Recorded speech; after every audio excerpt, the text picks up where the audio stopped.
Hey, welcome back.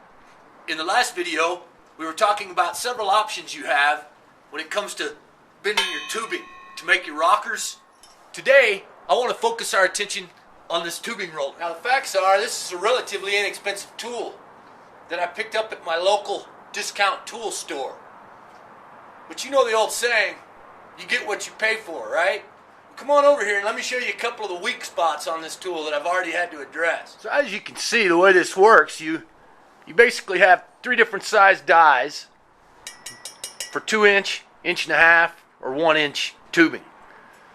And you're able to compress the top die down into these other 2. And you basically go back and forth. I don't know if you can see this or not, but you can see a set screw right over here, and another one right down here. So when you get this tool out of the box, those set screws are basically just set against this drive shaft.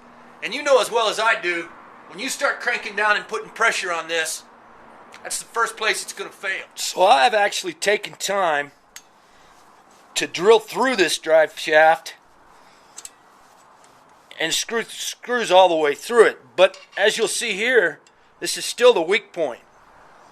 You can see where this is already wearing, and soon enough it's going to break.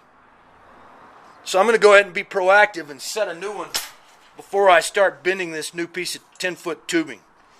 This way, once I get started with this new piece of tubing, I don't have to stop halfway through it to fix this. We'll get this cranked down all the way, because we want to eliminate as much movement as possible. Alright, so as we get set up here and start rolling up our sleeves, I want to point out this is a tubing roller. And we've got it set up to bend this 2-inch tubing. That's outside diameter. This tool comes with 3 sets of dies. Of course, we've got it set up on the 2-inch dies, but it comes with 1.5-inch dies and 1-inch dies. Now there's one more thing I want to point out before I get started, and it doesn't talk about it in the instructions with this, but you want to try to eliminate any movement back and forth this way. And this does come with washers. And I've got them on the outside, but I've found that if you put them to the inside, and you'll see it really helps, stops that wobble.